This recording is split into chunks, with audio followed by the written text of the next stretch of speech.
time to do so. We're going to get started here. Wow,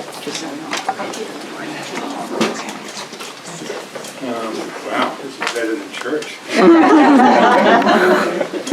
Yes, sir. Good morning. I'm Roger LaRochelle, and I have the privilege of serving as the Executive Director of the Squam Lakes Conservation Society, and to welcome you to our 7th Passing It On. The last 2 years we've missed, so it's really nice to have this forum. We started this discussion with the New Hampshire Preservation Alliance in 2014, and every year is a little bit different, but we're here to get some ideas from a couple of families, but mostly to have a discussion amongst ourselves. So we've allotted time today to for a lot of give and take, and to share your own strategies, questions, and concerns. So we limited it to 2 prepared speakers to provide lots of time, and Alexandra Breed is here, who is the author of this very handy handout about generational transfer and some of the ins and outs. And Alexandra, you want to just Fine. Sorry. No, you're good. We're just getting started. So have some I thought it was coffee. the barn, then I looked at your office, then I got here, and then a no parking zone, so please show up. We'll give you the special parking pass. So glad you could make it. And Larry Tarika and Ken Evans will be. So we'll go around and just do quick intros, just because it's nice to get some perspective. A couple of. We're thankful for the Holderness Free Library for the use of the space here. They don't. Thursday is not one of their regular days, so they make this room available, which is really wonderful. And the snacks and coffee are courtesy of the Squam Lakes Marketplace, who gave it to us gratis, right? So when you go in there, please thank them. The one across the street? Yes, the one right across the street. Yep. We are videotaping this session for anyone that couldn't make it, and there are still, of course, concerns about COVID. So we didn't want to live stream it and go through that technological hoop. So we figured we'd videotape it and make it available for anyone that wants to see it going forward. So just a word about the Conservation Society. This is our 62nd year. Our mission is to preserve the unique quality and character of the Squam watershed by protecting lands for present and future generations. So transfer of property ownership, and the way that it works with conservation fit hand in glove. Conservation and preservation are just opposite sides of the same coin, and they often fit hand in hand. And we can talk about conservation options as part of the strategy for transferring property and holding property. I'll state one of the obvious. Squam in particular, one of the key features of Squam are the families that have held and stewarded their properties for a long period of time. And that what Squam hasn't had a lot of is a lot of subdivision and development for commercial purposes. And one of the struggles in a market that really appreciates what Squam has to offer is it's in high demand, and there's an elevation of values, which really put things in a different context for families holding on to their property and the carrying costs of high property taxes and so forth. So this is a common concern to us that are doing conservation and trying to conserve, and not just preserve, but conserve the resource that is our community. So we're all ears, and we're glad to host and co-host the forum here and to hear your ideas. So why don't we just go around really quickly. I've introduced myself. This is my 19th plus year with the Conservation Society. Roger, you want to kick us off? Just your name and perhaps where you're located would be helpful. So we're Roger and Gretchen Maynard, and we're on the Three Sisters Islands. Great. 70 seconds. Fred and Brenda Jackson from Guilford. Great. Good. Joanne Walsh from Little Squam down by the beach, Lifetime. No problem. Charlotte Crane from one of the other Three Sisters, and also have a big problem with family property in Bridgewater. Great. Donna O'Neill from Alton. Great, thanks for joining us. I'm Whit Brown from property on Bean Cove. Larry Tarika, property on High Heath and in St. Louis, Squacoas. I'm John from Meredith. Boogie Smith and Mark Fetting. We live on Owl's Head, which is part of High Heath. Yeah, Barry Morella, Center Harbor Neck Road. Frank Evans, Molten Borough. Great, thanks, Ray. Ken Evans, previously introduced. Sarah Evans, daughter of Ken Evans. Jenny Evans, related. Betsy, We're on 113. Betsy Whitmore, we have a house in Bennett Cove, and I'm a library trustee, and I just want to make a plug for the artwork around this room and going up the stairs upstairs, because these are all women artists from Holderness. And the exhibit will be here all month long. There was a reception last night, and I'm encouraging our group to have another reception at the end of August before they take everything down. But it's remarkable, and you will, if you're from Holderness or the area, you will know some of the authors. It's wonderful. John Giffard from Center Harbor and Sandwich. Peter Ames from Guilford. Thank you. John Coolidge from Sandwich and Ashland, part of Oak Island. Drew Gillett, Laconia, Winnisquam, and Venice, Florida. Venice, Florida. Good. Alexandra Breed from Guilford. Okay, good. Maggie Steer, New Hampshire Preservation Alliance. Great. Okay, so we're going to turn it over so you can have a longer introduction, Bev. Just while I have the floor, just a couple things on the calendar. On the 15th in the evening, we hope we're going to have decent weather, is our Night with the Stars, which is an annual event every 15th of August, where we ask the watershed to turn off their lights so that we can all enjoy from 9 p.m. to 10 p.m. some of the quiet that Squam has to offer. So we hope on Little Squam, Big Squam, White Oak Pond, the whole watershed, we just tune it down. And 2 years ago when we did this for the first time,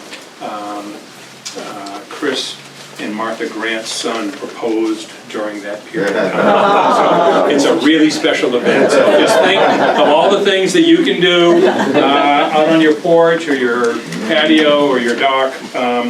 So that's a Monday night. And then on the 20th, Saturday, is our annual meeting, of which everyone is welcome to come to. John Moulton shows up with a cider belly donuts and the coffee wagon. We have a special speaker, Larry Selzer, from the Conservation Fund. We have a lot of big announcements to talk about, our Forever Squam campaign and initiative, and BB River, and a multitude of other things. So that's 10 a.m. Come at 9:30. Enjoy some coffee and donuts in the company of others here in our community. It's an open meeting. And it's at the Willoughby Ridge Farm on 113, which is with the white picket fence and the alpacas in the front there. And we're going to be in the barn outdoors, weather permitting. We set up the chairs. It's about a 1-hour meeting, and we'd love to have you join us. So, with no further ado, I'd like to introduce Bev Thomas from our partner Preservation Alliance. Thank you, Roger. Good morning, everybody. My name's Beverly Thomas. I'm with the New Hampshire Preservation Alliance and so glad to be here today, partnering with Squam Lakes Association on this Passing It On. Conservation Society. Sorry. Conservation Society. Just flew. I know, it does. Sorry. We have partnered most years, I think, and the last 2 years, I believe, during COVID, when it was not held, we actually had a Zoom program, and Alexandra is a part of our Zoom program as well. So it's always a very popular program, and I'm so glad you're all here today.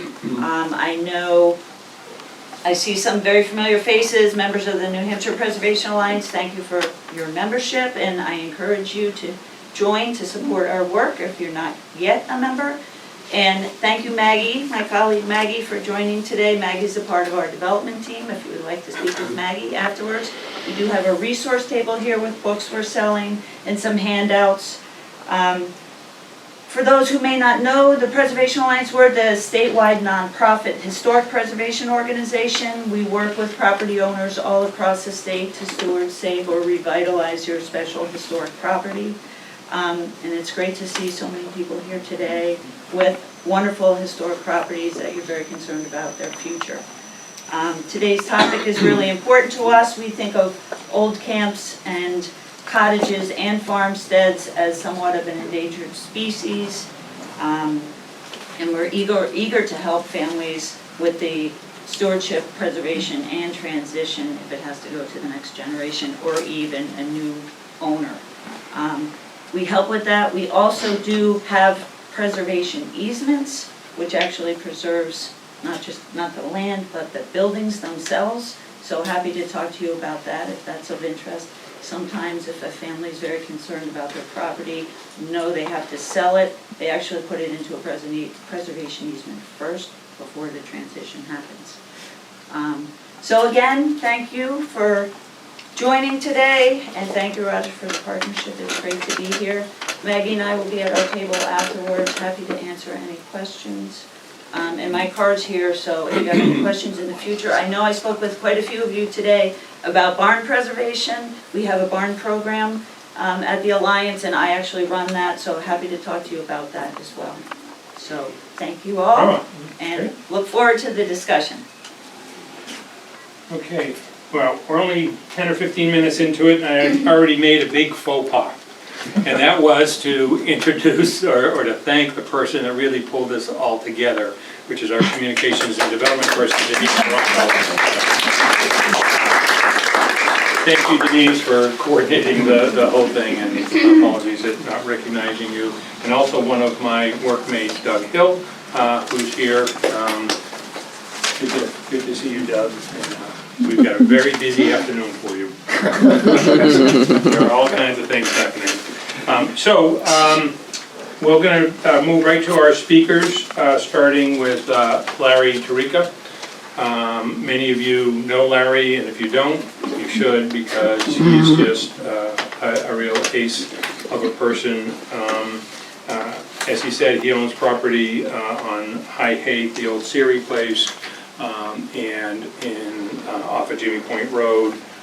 But Larry is someone that's probably collected more Squam art than anyone else that I know, which was his window into things Squam, so that back at home on Long Island and elsewhere, he always had an image of Squam. But his passion for Squam goes back deep. If not long, it goes very deep, and we're just grateful to have you part of the community.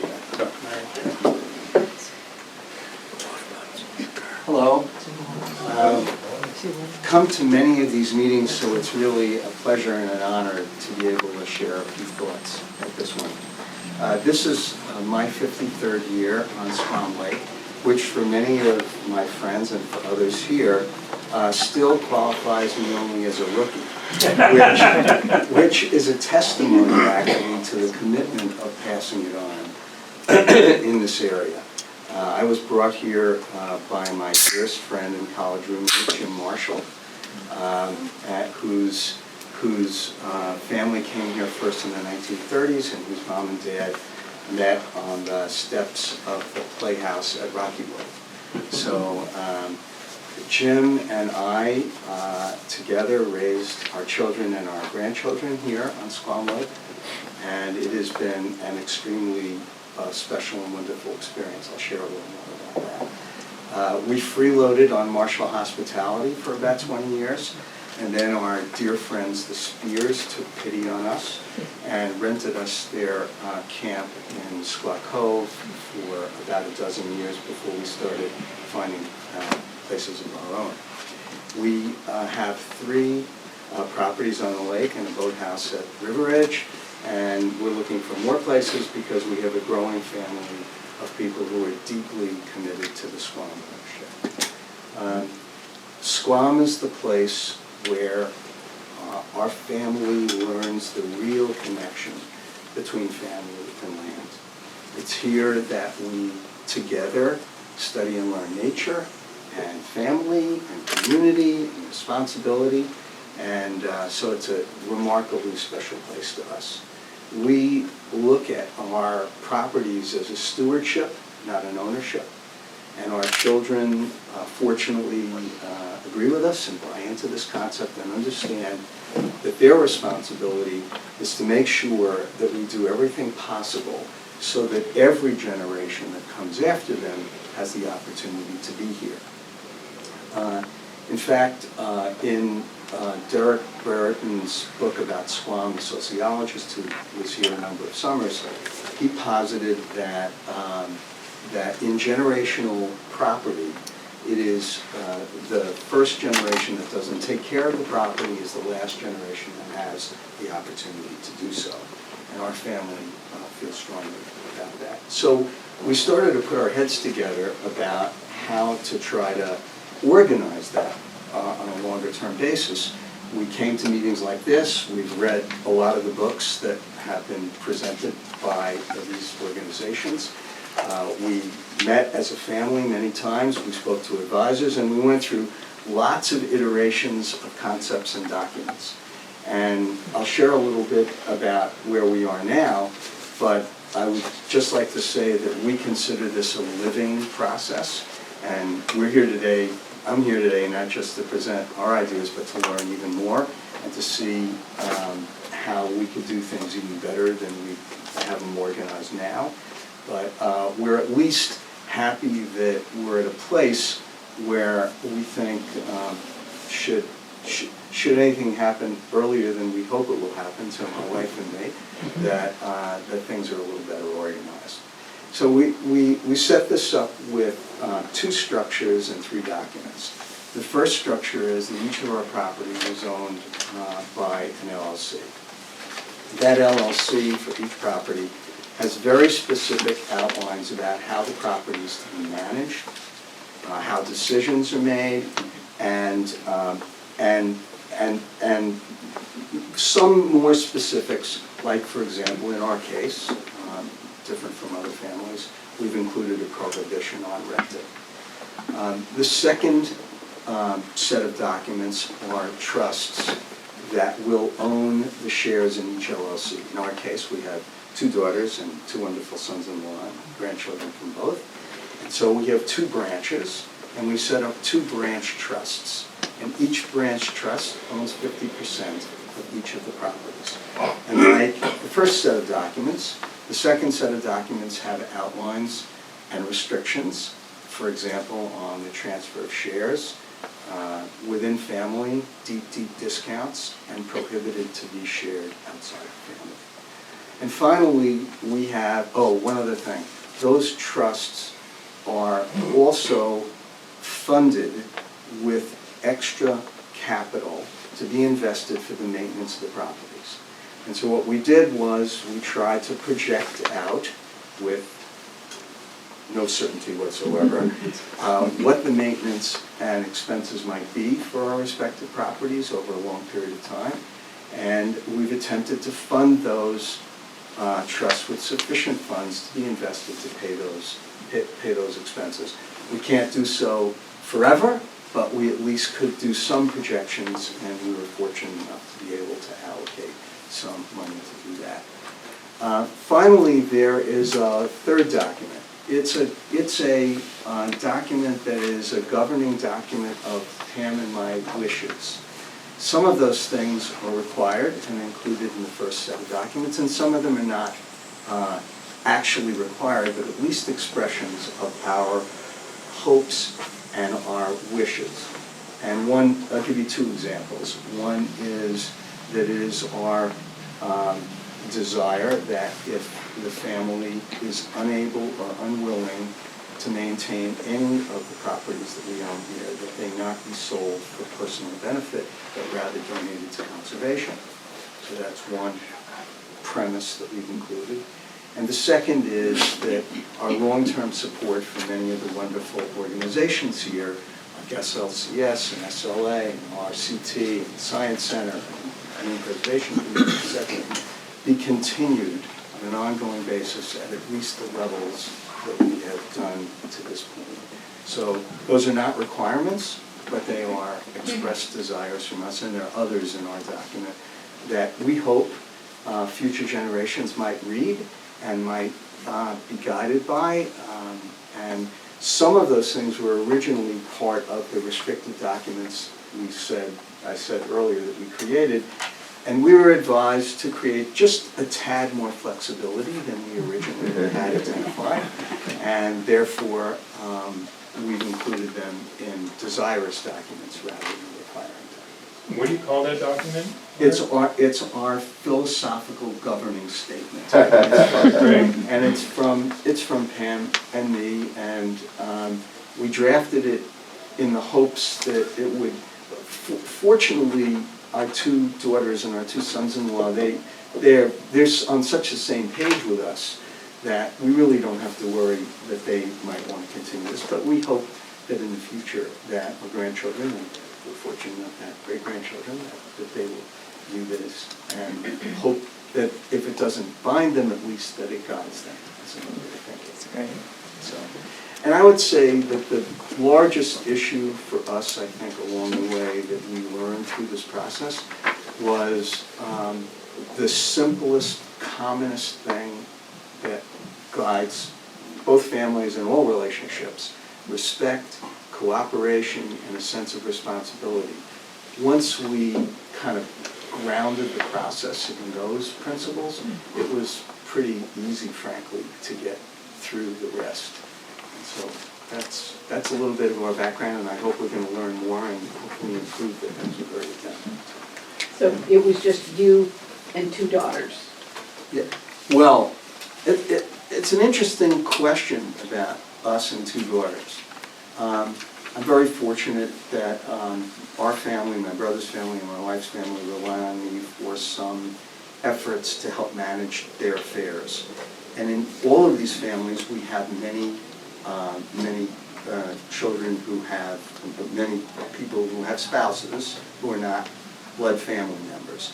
We philosophically and fundamentally include them in lots of these kinds of concepts and discussions. And so it was my wife and me and our 4 children that we think of them, our daughters and our sons-in-law. But you only have to deal with dividing things in half for the next generation, and then, I mean, how fast does it get? Well, interestingly, I spent a lot of time working with other families, and I have friends and families that I work with that are as small as 20 and as large as 200. And I would say that the question about how the principles work out in the documents for each succeeding generation have to be well thought out. They have to take into consideration different people's desires and ask yourself what the ultimate goals are. There are things that a family wishes to have divided and dispersed among family members, and there are things that families want to be kept together. And all of our goals with respect to our Squam properties is for things to be kept together. There are significant disadvantages for people who wish to opt out, which do not accept the responsibility. And so that's just the way we handle it, even for future generations. Have the two properties always been the owners of, have the two LLCs always been the owners of the two properties, or was there a point where you conveyed the properties to the LLCs? We still, in our case, we still own them, and those trusts are formed at our death of the survivor, Pam and me. However, very reasonable technique would be to start transferring. This is relatively recent that we've gone through the process of resolving this, and little by little we will start transferring ownership to those entities. How do you go about selecting the current and successor or managing member of the LLC? Excellent question. First of all, the trusts have 2 trustees. Beneficiary is one, and then an independent, right? And the beneficiaries of the trusts make the decision as to who the manager is, and there's a default in each LLC, the ownership of the property, there's a default of, frankly, our family attorney, who will make the decision as who the manager will be, whether there will be an internal family manager, or that we will be provided provisions that someone could in fact, hire an external professional manager. There are also outlines in those documents about an annual meeting, about how budgets are done, and about how much latitude the manager has to conduct themselves within a particular annual period in the context of that budget or exceeding. Great. Oh, sure. Please. So I've been thinking about these things way too long. Like 20 So did years. I. And when I first started thinking about them, the attorney said, oh, well, set up an LLC. And then I asked him, well, are there any unknowns involved in that, given how new LLCs are and who gets what kind, who's entitled to what kinds of treatment? You have to be a natural person, whatever. You haven't figured out whether you're going to run into that because the property's not in the LLC yet. No, the properties are all owned by LLCs. They are? Each individual LLC, each property is its own corporation. Okay. And that corporation is governed by an agreement. I'm not an attorney, so Doug can help. But that property is managed as a corporation, and it has provisions that determine its operations because the LLC has an agreement. And the owners of the LLC are currently my wife and I. Okay. But will be So it's to the trusts. It's to the trust, it doesn't happen to the trust. Sure. So, and you haven't run into any quirks No, in New Hampshire law? We originally had one LLC that owned all of our properties, and since we wanted to be able to have each property function slightly differently in the future, for example, there are provisions in the trusts where they can purchase from each other one particular property's shares, so that one group of the family can take over the property if the others don't want it. So that we divided them all each into a different LLC. We have 4 properties we have now, and we're going with. I'm curious, is the ongoing support of the conservation organizations expected to come from the entities or from the individuals? No, it's, I didn't want to get into it, but we. You don't have to, it's okay. No, but it's very simple. We have a foundation. Yeah. So it's already written into the successor rules of the foundation. These properties are done, we want the family members who will be directors in the future of the foundation, we want them to know what our wishes are, and we've included in this document because it's related to SWAM.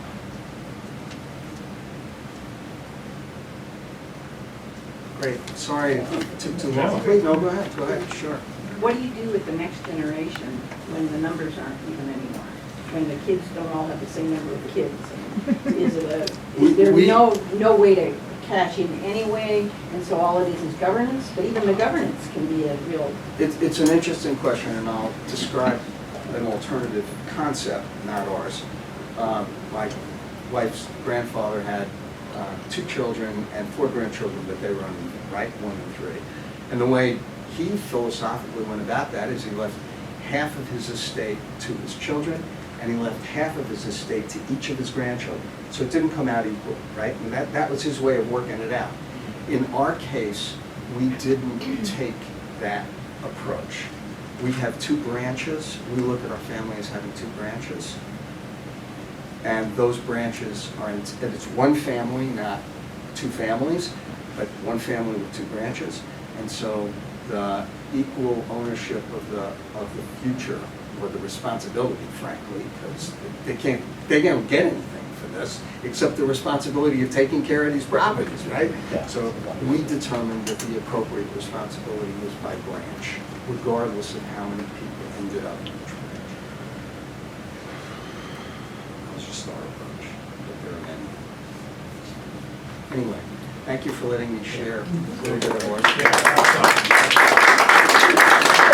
Alexandra, do you want to weigh in with any comments on the LLC structure now or later?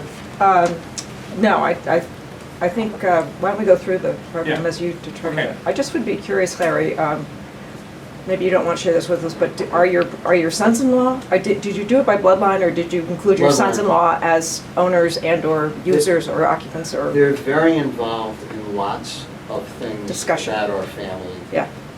Philosophy Yeah. discussions, and outside of our SQUAM holdings, involved in other ways. But SQUAM, in the interest of multi-generational Right. future and avoiding unintended consequences, we restricted the SQUAM holdings to bloodline. Yeah, and which is more typical. I mean, it's actually one of the reasons that people do this. Yeah, appreciate the very thoughtful approach, and I know you've been working on this for a while, and it certainly reflects that. So thank you, and we can circle back around to other specific questions. So now we're going to go on the other end of the lake here in Holderness to the Evans property, and Ken, you can explain, your wife's long tenure here and involvement.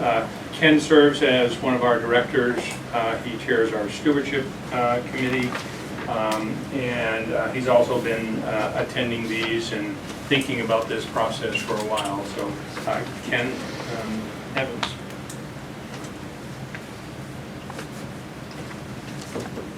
Thanks, Roger. And Larry, I'm impressed.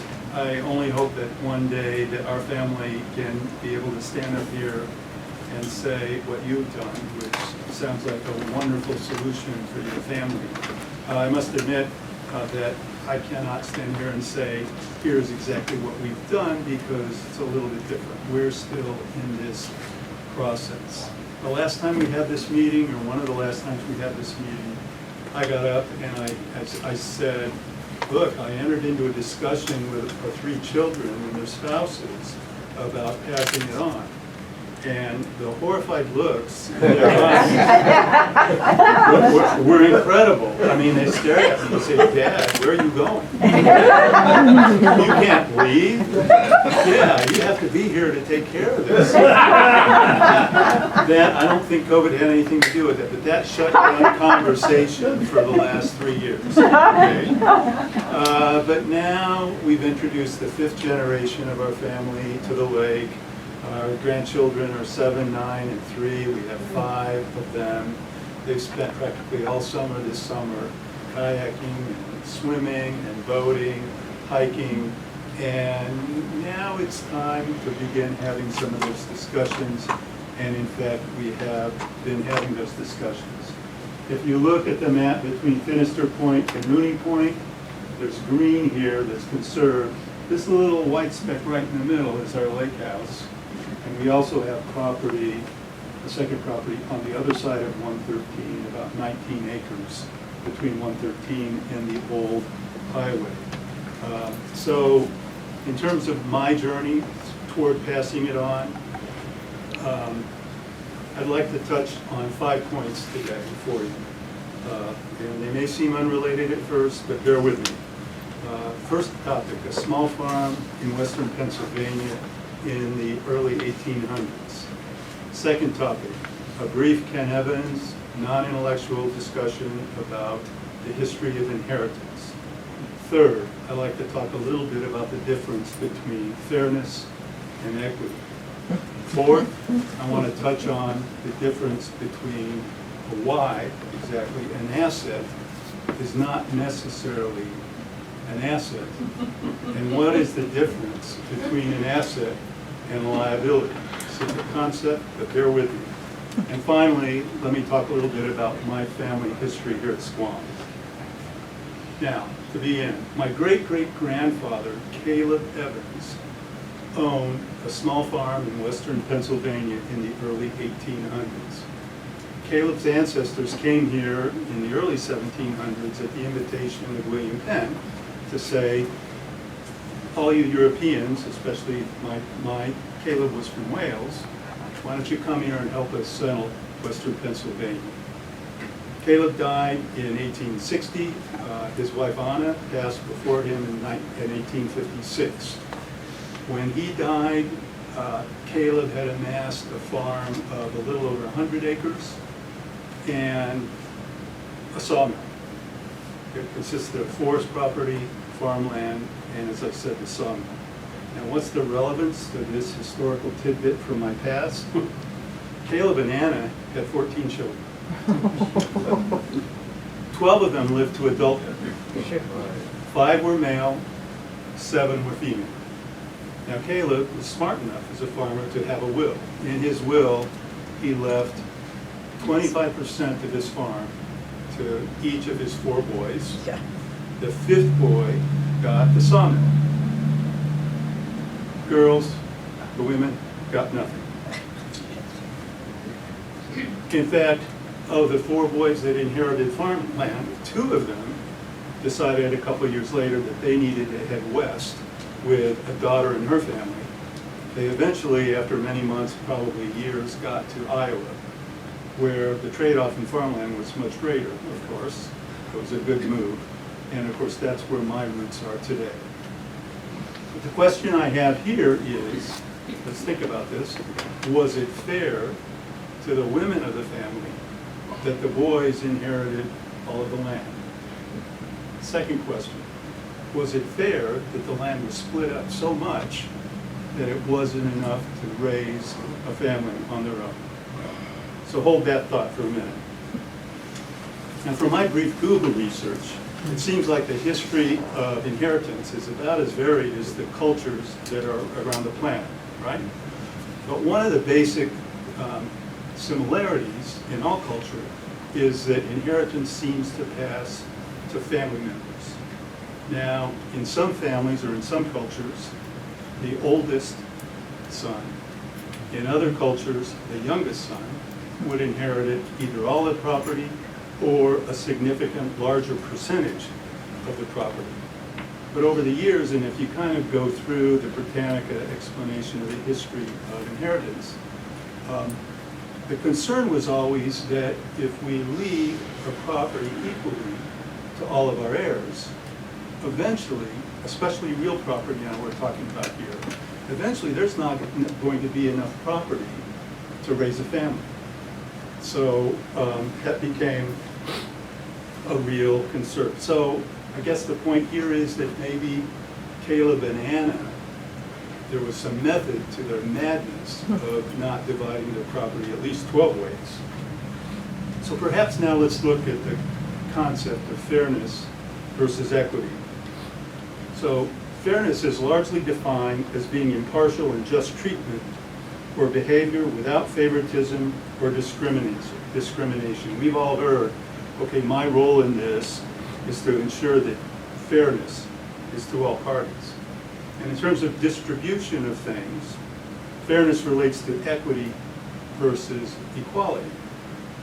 So now equality is defined as the quality or state of being equal as of sameness or equivalence in number, quantity, or measure. Now, we all come from different places, from different states, and we know that each state handles inheritance law a little bit differently. I'm sure we all have wills here. That's a must, but in many cases, people die without wills, which in that case, states have the obligation of deciding who inherits the property. They've developed all sorts of different formulas throughout the country of how to do that, but most of them have this concept of fairness, that even though there's a formula for which siblings or the spouse, who gets the property, courts will always take a look at the fairness of the distributions and not necessarily make it equal. Second thought, please hold that one as well. Let me talk now, and I'm an accountant. I was an auditor for 40 years. I know a lot. I dealt with assets and liabilities all the time. Let's talk about the difference between an asset and a liability. An asset is defined as a resource with economic value that an individual, corporation, or country owns or controls with the expectation that it will provide a future economic benefit. On the other hand, a liability is a responsibility to something, especially by law. If we have a mortgage, we're responsible for paying it off, okay? If we own a property, we're responsible for the taxes on that. That's a liability. I submit that how heirs view the private cottage is significant in the determination of how to pass it on. If an heir views that property as an economic benefit at some point in time to be converted, it's a much different concept than if the heir views the private, the family cottage as a responsibility, as you noted, Larry, as a responsibility to hold for future generations. It's not an economic benefit, it's a family and emotional attachment and benefit to the family. So now, what about the Evans story? And maybe this will come together, I hope it will. Jenny's grandfather came to Squam Lake on a fishing trip back in the 1930s. He liked it so much that from then on, he brought his family to Squam and rented various places. They came every year for 2 to 4 weeks. They started coming here when Jenny's mother was 8 years old and came for 25 years until he finally bought property in about 1960 over on Shepherd Hill. Jenny's been coming here all her life. We were married here in 1975. Our kids have been coming here summers all of their lives as well. A couple of years before Jenny's grandfather passed, he sold the property to Jenny's mom and her dad. And later, a couple of years later, in the will, actually later when Jenny's grandmother passed, the note was extinguished so that Jenny's mom and dad now owned the property, and her aunt, the only other heir, received an equivalent amount of liquid assets. Jenny's mom and dad then cared for the property, later moved to the other side of the lake, but owned property and cared for it, managed it, improved it considerably until they passed. And they passed the property to Jenny and her 2 brothers. At that time, one brother was in the West Coast, wasn't really interested in Squam. The other brother was very interested, but without resources. So Jenny and I actually purchased the property from the estate so that the estate could be divided equally amongst all the siblings. We were able to do so at the time, and in addition, add additional property across the street up on the hill. But in the future, chances are that that may not be possible. It was previously noted that the appreciation of property on the lake with who knows what our fortunes are going to be able to divide property and compensate all the heirs equally is going to be very difficult, and may perhaps, and I submit it, we know it's happening now, people will leave the lake, and once they leave the lake, we're not coming back. I mean, it's going to be impossible to buy back in the future. So, let's get back to the difference between fair and equal. I guess the question is, was it fair for Jenny and I to purchase the property from the estate, which had been stewarded for decades by a couple of generations, knowing that we were never going to generate any economic benefit or value from that property? Is it fair to pass ownership to heirs that have no interest in the cottage? Is it fair to the interested heirs who may have to sell the cottage and leave the lake forever? In our case, for 3 generations, single-family ownership was really beneficial. We had nobody to ask. Her parents had nobody, your grandfather had nobody to ask about expenses of the property, whether to improve it, whether to add on, whether to pay taxes. It was a very efficient kind of ownership. The LLC concept was mentioned earlier. We know people, several families, that have LLC structures with 40 members. And their annual meetings are chaos. Probably because maybe they weren't structured properly, but the ability for us to control within a very small family network what happens at a property is very beneficial. So during my early journey here, I must admit I focused too much on the legal structure of how this could happen. I wrote pages and pages of how we were going to do it, ownership agreement, membership agreement, all the things we were going to allow and all the things we were going to restrict. And again, when presented to the kids, their eyes glazed over. And they said, I don't understand any of this. Which led me to believe that what really needs to happen is for us to have a discussion of the true interest of the property, the goals of the property, why we want to keep this property as a family place so special, not only because of the surrounding environment here at Squam, but because it is a place where we can all come together, relax, rest, and connect.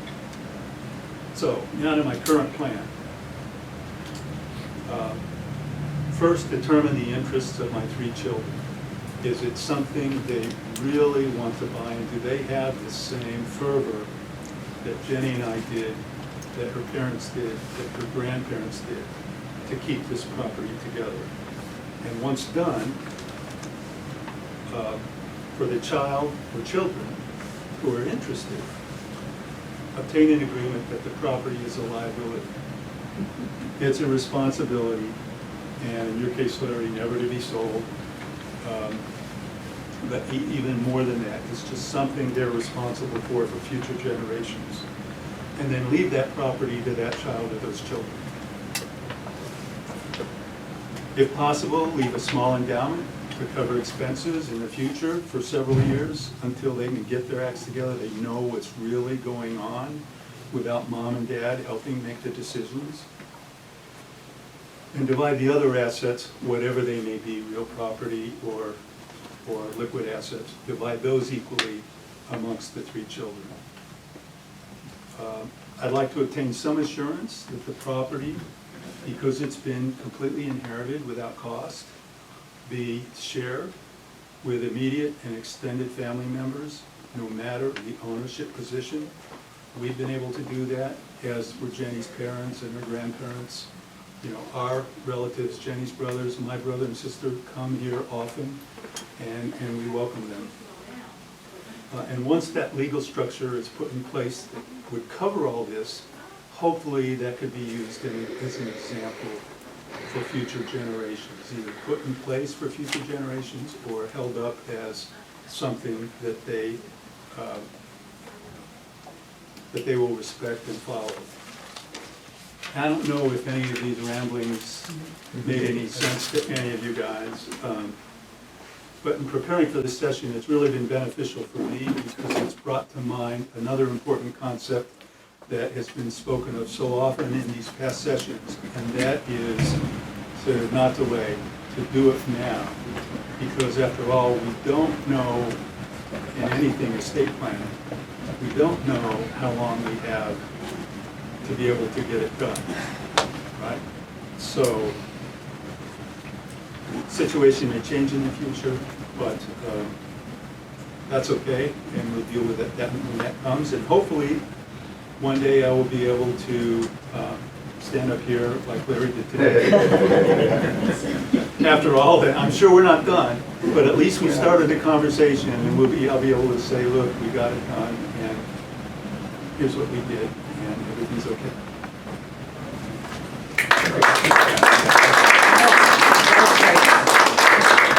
Yes. I'm curious, did Jenny's brothers or their kids ever have second thoughts or regrets? I mean, it's great that it sounds like everybody uses the property, but, you know, the sibling buyout is a good solution, but, you know, you wonder 5, 10, 20 years later, and women say, I wish I had done that. You know, not really, because we shared generously with her brother. You know, it was a little awkward the first couple of years, right? So Jenny's brother and his wife would come and say, oh, we're using the property. We'll give you $1,000 for the week. And of course that was really wrong because then they owned the place. So No, I'm just kidding. But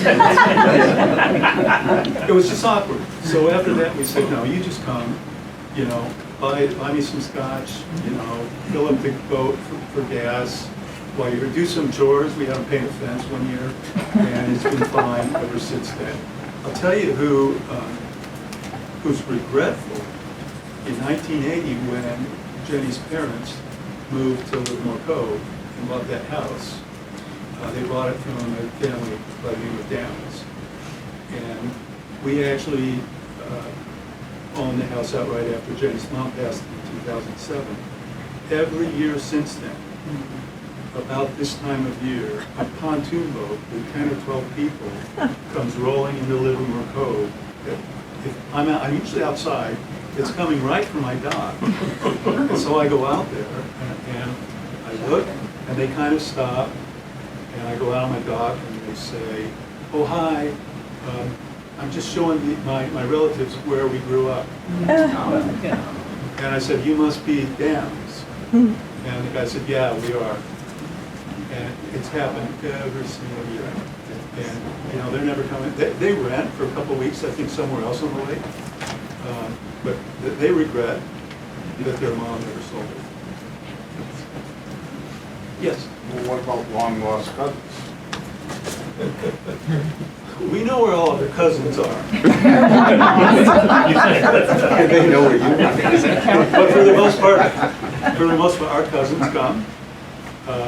Sarah's cousin, Amanda, lived in Missouri or Kansas for a while, and she's come almost every other year for a while. We had cousin Megan, or Meredith, come with their 2 new babies around July 4th. So, to the extent So I'm out? Huh? I'm out? Are you in Evans? I'm Evans. As I said, I don't know if any of them are.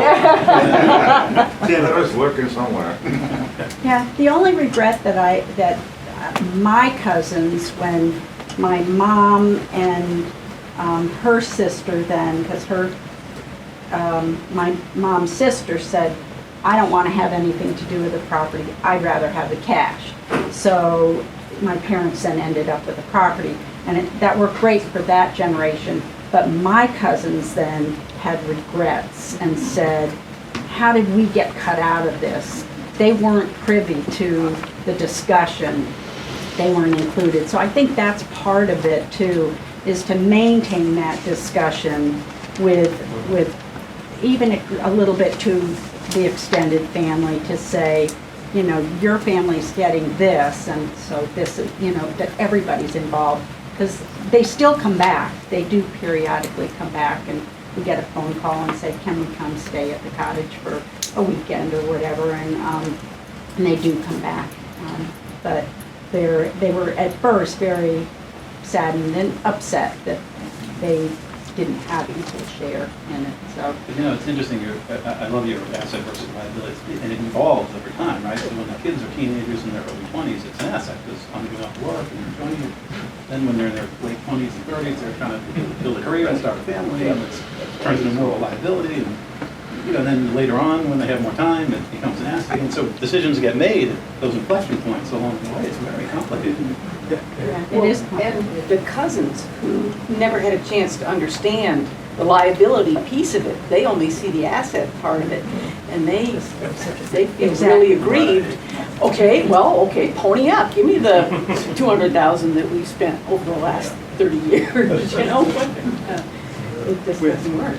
Ken, one of the big takeaways for me from both you and Larry is that in both cases, you don't foresee the property ever being sold and turned into liquid assets that the then beneficiaries could enjoy. Always, it's going to go to conservation, or it's going to go somewhere else. And that seems to be a very big, major decision, which is, this is going to be a very valuable piece of property, worth a great deal on the market, and yet no heir is going to enjoy the proceeds of a possible sale. Yeah. Was it hard for you to make that decision? The first controversial decision would be to have unequal inheritance, right? Yeah. I mean, in my view, that's made simple, because if for over 60 years now, you know, 3 generations have acquired, maintained, improved, added to property here.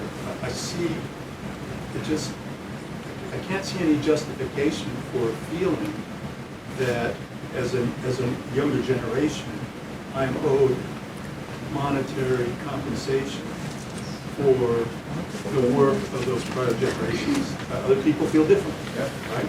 But that's in today's estate planning and inheritance, that's kind of controversial, I think. Alexander can talk to me, you know, most people's default is, oh, they'll hate me if they'll hate my grave. They won't come visit the cemetery if I don't leave everything equal. But the second thing is that, and I thought about this, what happens, who knows, 1, 2, 3 generations down the road when nobody wants to come anymore?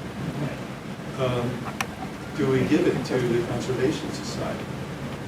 You know, as you said, Larry, is it as opposed so that, yeah, the family doesn't have to deal with the cost anymore, but they really deserve the benefit from that last 100 years? I don't know. I haven't made that decision yet. Just two thoughts. First of all, thank you, Ken, for sharing lots of notes. Like I said, we keep learning and figuring out better ways to do things, and I learned some things today, which is great. And when around the issue you just said, our construct is specifically designed to disincentivize people who want benefit and to incentivize those who will do the work and at some point make some expense to preserve this for future generations. In fact, transfers in our case come with a even within the family, come with a 50% discount. It's about it. So even if within the family they want to make adjustments, our goal, at least for this part of our lives, of what we've been given as a gift here on Smile, our goal is to help those who do the work in the future. It's really interesting. Can we ask the one member of the next generation here in the room to speak for You know, it's been interesting just talking through the different desires, and I think if you come back to the core family, right, if you come back to the 3 kids, we have very distinct memories of the last, for me, 42 years, right?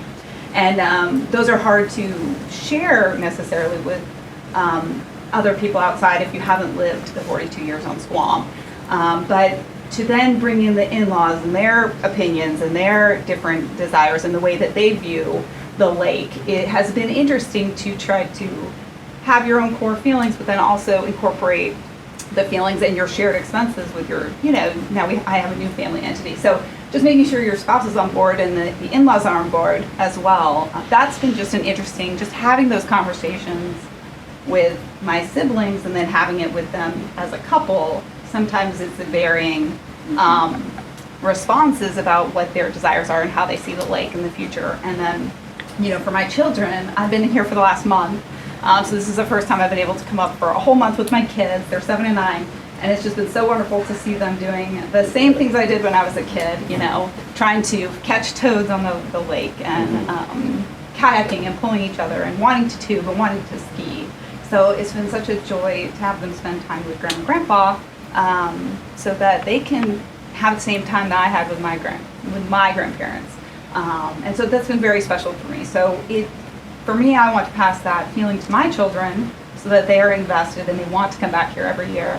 And so I told my parents I'll be here 6 to 8 weeks next year, and they're starting to get concerned. They're reconsidering rent. Liability. And they're telling me they need to buy, so if anyone has property that they would like to sell. No, but you know, it's nice to have the open arms feeling, but also to have these conversations with my dad. And I've had some time with my parents alone, and then with my spouse as well, and to sort of have that core family conversations to share my true intentions and to see my kids loving it has been just really a joy. But it is a lot to think about, and how we're going to work together as a family if it is an LLC, and how would you divide the properties between owner responsibility of who does what in the future. So it's exciting to have this conversation, certainly, and to be here and to see everyone else. I really enjoyed hearing what Larry said about the bloodlines, and just, you know, I learned some things too, so. Oh, Well, thank you very much. Great, thank you, Ned.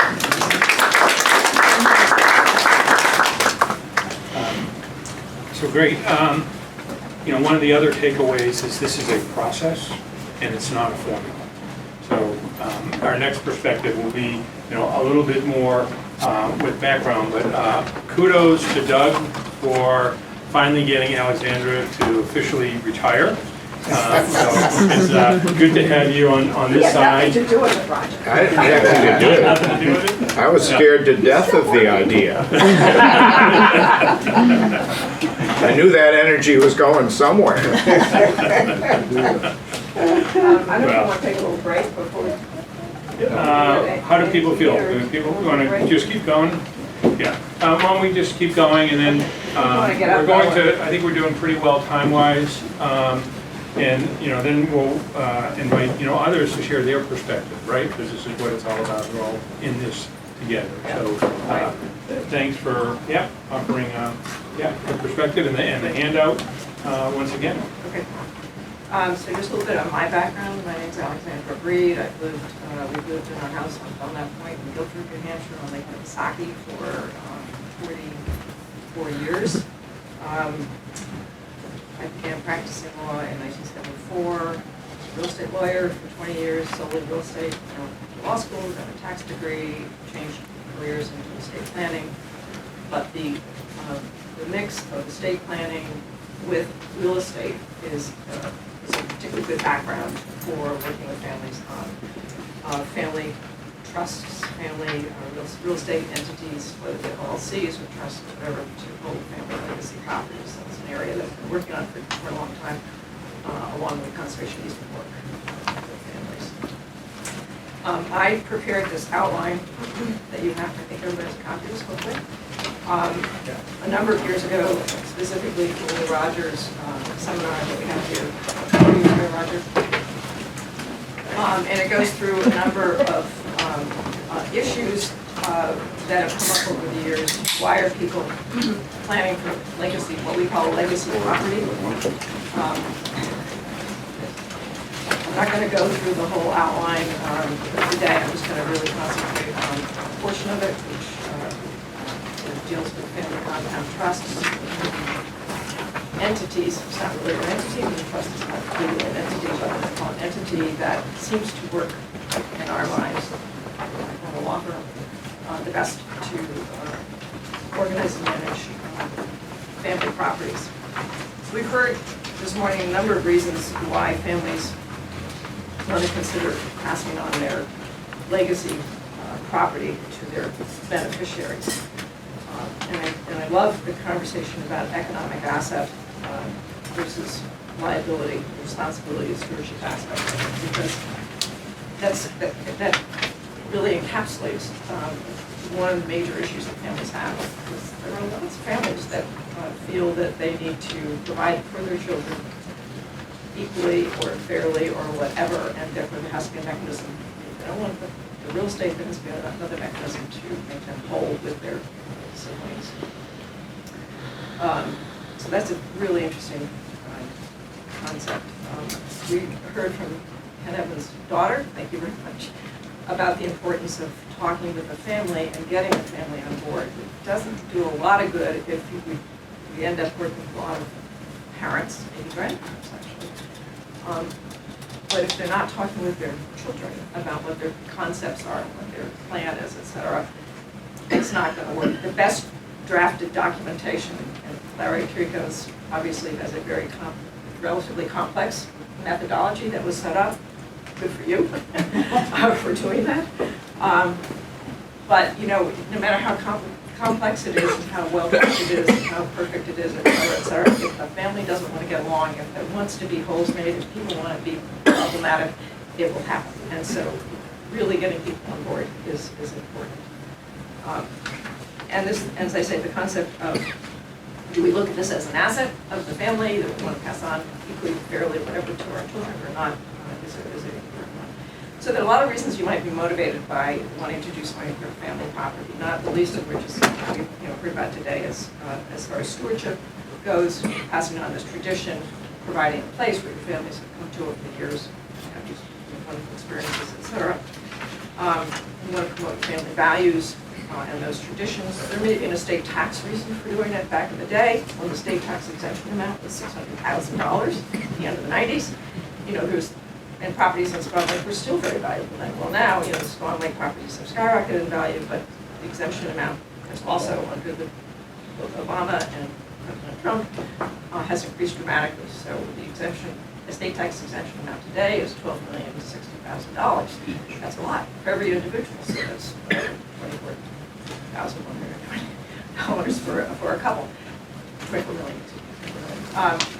But to remember that the estate tax exemption amount sunsets back to $5 million in 2025. So unless that's extended, we all have to be thoughtful about where that is going to be. So there may be concern, we've heard this a little bit in our discussion today, which is really valuable. There may be concerns about whether your child, if it's children, or your beneficiaries, could be nieces and nephews, depending on the situation, have adequate resources to own this property in the future and keep it up and pay the taxes and pay the insurance. That's a concern that is happening. There may be a question as to whether you have adequate interest of some of your family members, and do you need to provide a mechanism if somebody inherits an interest in real estate through one of these mechanisms we're going to talk about, whether or not they actually want to participate in it. Do they look at this as an economic asset rather than as a liability or as a responsibility for stewardship? Does a child or children live too far away so they can't really participate the way the child that lives in Massachusetts who comes up here every single weekend, but who also keeps up and repairs the property all the time, et cetera. So you've got those kinds of things. So these are the kinds of things that families have to grapple with, and why it's so important for all of us. And Doug and I have the same situation. We have a house we've lived in for 47 years. Like we have 2 children. We need to have a discussion about what's going to go with that property and whether they really want it in the future, et cetera. So the outline that I've prepared details a lot of the reasons why you might want to keep the property in the family. They're here probably have an issue about that. But you might not want to sell it because there's capital gains taxes, whatever. And you might not want to give away, which used to be a methodology that people used to give out partial interest in real estate over a long period of time. And there are all sorts of hazards and risks with doing that. You lose control of the property, you give it away, but you still continue to live there. It's going to be includable in your state, Section 36. So there are reasons and issues about moving your property to your family members in that way. So what I'd like to do is to start on page 5 of the outline and just walk through a document that our office has used, my office, and the claim law firm which I have retired from, has used over a period of time, which we refer to as the Family Compound Trust. And the Family Compound Trust is a trust that's specifically designed for the ownership and management of family properties. It's similar to an LLC, but different. So LLC, or will be referred to as Family LLC, which is a specifically designed company to own family real estate, which has specifically kinds of provisions in it that would be relevant to family ownership as opposed to business ownership. But many of the properties are going to be the same, many of the issues. And this should serve really as a checklist. And if I were meeting with you all, somebody as one of my clients, I would use this as sort of a checklist to go through and say, well, these are the issues we have to talk about, or you as a family have to think about, go back to your family members, talk about it, and get back to me so we can prepare a draft that's going to at least be a point of good discussion as we move forward. So the Family Compound Trust, the concept is that there are things called certificates of beneficial interest, which are similar to a stock in a corporation or an LLC membership interest against an LLC. And those CBIs can be either owned by individual family groups, individually in a family group, or they can be owned and are voted for as a family group. Typically, if you had 4 members of your family, Larry has 2 members of his family, so he has, as I understand it, 2 branches, 2 sets of shares. He has the A shares and the D shares, or the 1 share and the 2 shares, or the, you call them family shares, whatever. Within those share groups, you would have numbers of CBIs. And depending on how valuable the property is, and if you wanted to use your family trust as a mechanism for distributing these assets over time, as you have with your membership interests, I don't know if you have an interest in distributing those over time, but you'd want to have enough membership interest that you could perhaps do it using the gift tax exemption, which is $16,000 a year per person now, just for that last year. So you have classes of membership called certificates of beneficial interest. Those CBIs have voting rights, and again, you have the voting rights by either individuals. Each class, the A class has 400 shares, each share has 1 vote, or you can decide that you want to have the A share and the B share and the C and the D shares vote as a family group, so they would vote as, within the A shares, they vote for a proposal or whatever, and then that representative would go to the board of trustees or whatever you develop to make a decision. One of the major characteristics of having a trust or an LLC or any kind of entity is that you have restrictions on transfer. Typically, families don't want to have these assets owned by non-bloodline members. And the bloodline can be established at the grandparent level, the parent level, or whoever it is who's creating this entity. And the reason for that is pretty obvious. People get divorced. And it's really problematic when you have an interest in real estate that's owned by a divorcing spouse or someone who is part of the family. So there can be all sorts of restrictions on the transfer of the asset. They can be sold, certain discounts. Again, in Larry's case, his family has a 50% discount. We typically in our office used a 25% discount, 75% fair market value. You gotta get sort of into a gift tax issue if you have a larger discount. But it provides, the trust would provide for a withdrawal of a member. Let's say you have a family member who doesn't wish to continue to be a member of this trust, and they don't have the resources to keep it up, whatever. And some families would provide that the withdrawal of a member would be without any consideration. And I think in most of your cases, from what I'm hearing today, if you consider this to be a stewardship, a liability, you would pay somebody to withdraw. Some families feel that it's pretty necessary to have some kind of fee paid to withdrawing member. Another way of dealing with withdrawal is to provide that if the asset were ever sold in the future, that withdrawing member or their family or whatever would get a percentage of value at that point in time, but not at the time that they're withdrawing. Of course, when you consider it, if you have 2 members of your trust, 2 families, let's say, and one of the families withdraws, then that remaining member now has to carry all of the cost of keeping that trust going. So that can be a real burden on that family. The trust would have trustees, and there are all sorts of ways of determining who the trustees are. If you had 4 branches, A, B, C, D branches, you might have one from each branch be a trustee, so you have 4 trustees. You might decide there should only be 1 trustee, 1 person like the manager. 2, I mean, there are all different ways that families deal with trustees. Typically, you have a named trustee. You have to have a named trustee because when you transfer the real estate, you have to transfer it to a person, a trustee. You can't transfer it to the trust itself. And then there'd be a provision for how you're going to name successor trustees in the future. The trust can provide for certain rules and regulations of use. In our office, again, we would have that be a separate standalone document because the rules and regulations change. Like when somebody uses the property, they have to change the sheets, they have to clean the kitchen, they have to take the garbage out.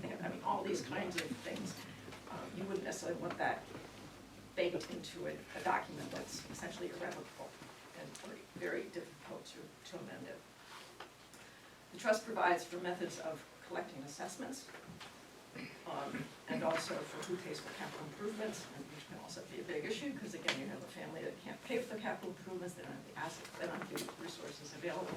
So how do you calculate that? How do you collect it? How do you deal with that kind of issue? It would also have a deadlock and arbitration clauses, so if you have 4 trustees and you have a deadlock, trustees and a decision, or you have 400 CBIs and you have 200 shares just that are deadlocked, it would have a provision for how you go to some form of alternative dispute resolution. Hopefully not having to court in the long run. You can have some kind of ADR provision. Typically, our trust that we created would provide for termination of the trust. I think you really have to. You have to think that legally. You can have a supermajority decision as to whether you're going to ever terminate the trust, or it can be a majority decision by all of the members of the trust if you're going to terminate it. And typically, at that point, the trust asset would be, property would be conveyed out to the trust beneficiaries at that point in time.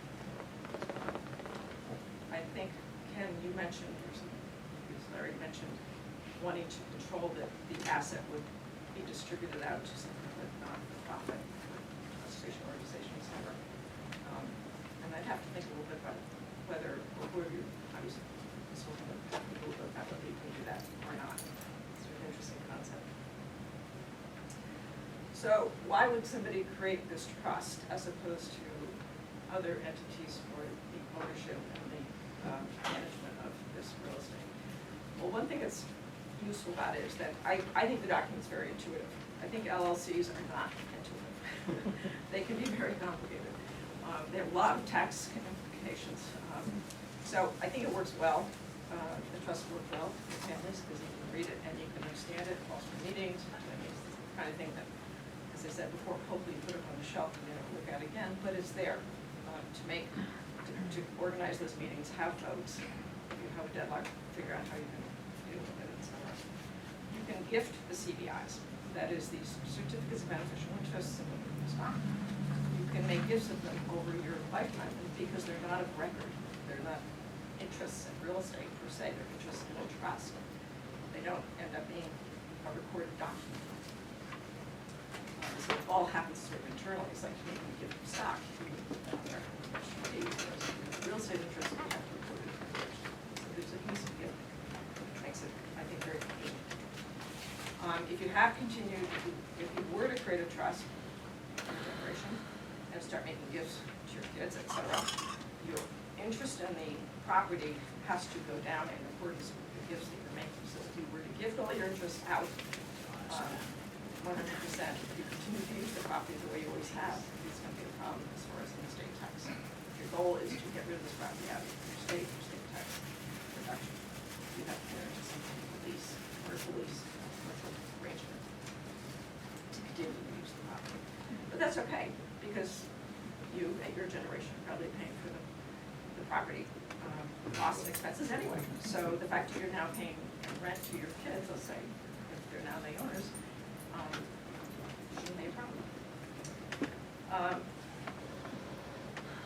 It's a method of asset protection because the document itself provides for what happens if somebody goes sued or they go through divorce, and the divorce case says you have to give up part of your interest in this trust. Jane, because it's valuable, Jane's valuable asset, she has to basically for now husband. It can provide for a methodology by which that interest in the trust doesn't go to the X. It's a value of the asset. And as we've heard from Larry, and Ken, you talked about endowing this trust, this LLC, or the entity that you use trust, with assets, so your children aren't burdened in the future. We're trying to come up with the costs of running the asset after the fact. In the meantime, hopefully you're going to continue to contribute. In Larry's family, it sounds like what you've done is to create LLCs that you own individually. Maybe they're owned in your trust, I hope, actually, because otherwise it's a private asset. But your trust, that the trusts that take over the property at the end, that doesn't happen until you're, David, Currently, no, but it's our intention. that you might fund it now. Yeah, right. So that's just another methodology. There are some real estate transfer tax issues in New Hampshire you have to be careful of. And whoever you're consulting with presumably knows about that, but you just can't really transfer real estate in New Hampshire without paying a transfer tax unless it's to certain types of entities, certain ownership of entities, certain ways of doing things. So, What is the tax? real estate tax? Percent? It's, what, $1.50 a thousand? $15 a thousand. What is it? 1.5%. 1.5%, yeah. Each. Which is paid by the seller and the buyer, so in your case would be paying the whole thing because you'd be both seller and buyer. No, well, LLC trust doesn't matter. If you're conveying real estate, it doesn't matter. So, In either case, if there's a conveyance of real estate with a deed on record, you have to think about it. so what are the exceptions you mentioned? Exceptions? Yes, to avoid that. Between if what you- kinds of entities? Yeah, if you create an entity, and I'm gonna call trust an entity just because people think of it that way, even though it isn't legal. And the ownership of the entity is the same as the ownership, so the ownership before and the ownership after are the same. There's no real estate transfer tax. So let's say two parents, husband and wife, create this trust. They then convey, they own the real estate together, they convey the real estate to the trust. The trust is now owned by the husband and wife, same interest, same 50% or whatever it is. There's no real estate transfer. And then they could issue CBIs to their children? That's correct. Right, because the At CBIs no are off transfer, record. because they're not real That's estate right. transfer. Yeah, Okay. exactly. That's why they're managers. Two questions. Do you transfer all the personal property to the entity, number one? And number two, just from a risk management perspective, right? If you have 15 family members operating 5 boats, there's a lot of risk. Who's carrying the liability insurance? Who should? It would be probably the same. I don't know if the insurance would really change. Obviously, you have to change the owner of the property. But you're saying there are 15 members of the... Well, if you have a large family and you've got lots of people using lots of things, lots of bad things can happen. So Right, you presumably have liability insurance now. Right, but sometimes the boats are owned by different people, may or may not be in the trust. I'm just curious what people do from a risk management perspective. That's an interesting question. I think you have to look at each asset, I would think, and determine how you want to handle it. To answer your first question, typically the personal property that's in the camp or house or whatever would be And the also transferred to the trust. including the boats. Boats, sure. In our If case, you the want. boats are owned by the LLCs. Yeah. They're managed by the LLCs, the insurance comes with us. Right. Yeah. So who's ever the owner, LLC, individual, trust, whatever, trustees and trust, would be people who would be insured. Yeah. Well, this is one of the places that in my experience, we ended up with snags about what it meant to be using an LLC because of the insurance for whatever the LLC, whatever is under the LLC may be very different from what it is if you're buying it with respect to individually owned risks. You better scope that out before you're stuck with what the results are. Because they may consider it to be a business. Well, More of a commercial it was, asset. it just wasn't worth the professional fees to finish figuring it out. So in the small places that we've resolved a little bit, we ended up, okay, let's not do it that way. Let's do it this way because we can see what the results are going to be rather than. An LLC would be a recommended entity if you plan to rent your property. But you gotta because of the go, liability issues. but you're I never- probably not gonna be able to buy the regular personal line insurance. You're gonna have to go to Chubb or somebody You may have to do the You may more have. sophisticated insurance. That's never really come up as an issue Really? from the clients I've worked with, but that doesn't mean to say that it wasn't an issue. Well, then they might have already been in that side of the insurance world, so Right. it didn't Yeah, really matter. exactly, right. Or maybe it's something that's, become more of an issue today than it was 3 or 4 years ago, too. We were also designated to be extremely high risks because there was a big fire at that particular point in time, so we may have been treated slightly differently.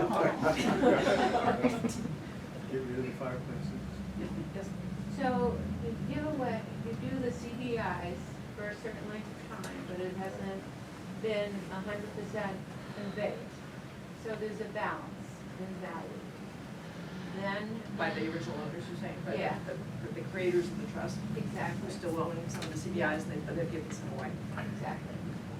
But time has not passed, enough time has not passed to be the tax-free CDIs, okay? Let's say the property is worth $100,000 and you give away the $16,000, right, in CDIs every year. Yep. But then before you convey the whole $100,000, you die. And so now the balance kicks in to the beneficiary of the trust. If you've provided for that in your estate plan, yes. Okay, and then there is a transfer tax on that balance, or does it? It depends. It really depends on how you own it, what you own, and how long, and how you. If you've been renting, if you. Me, the owner, conveying to my. Just generally speaking, you can't give something away and continue to use it the way you always have, and not have it includable in your estate for estate tax purposes. So you have to be very careful about your gifting matching your usage. Okay? So if you're giving away 50%, you only use it 50%. And if you want to use it more than 50%, which you probably do, because you've always lived there, whatever, you got to pay rent. You got to enter into a lease, Okay. which is fair market value. Rental.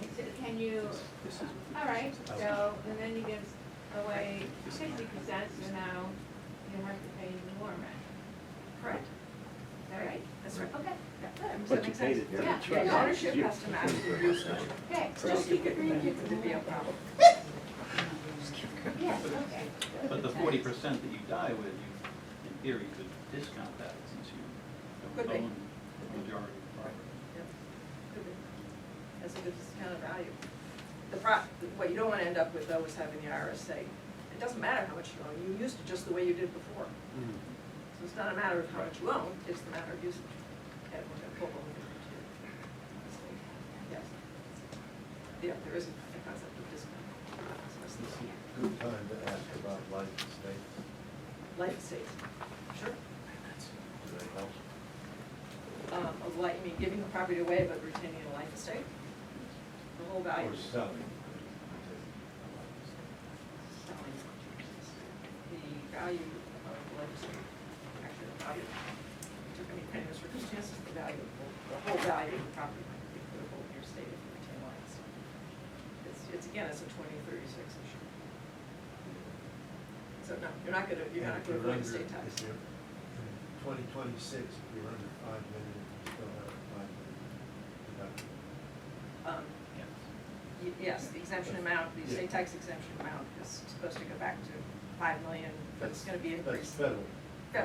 Yeah, there is no New Hampshire estate tax, yeah. We all know that, right? There is no estate tax in New Hampshire. So make sure you're New Hampshire, not Massachusetts. Right. Correct, there is an estate tax. As a resident. Yes.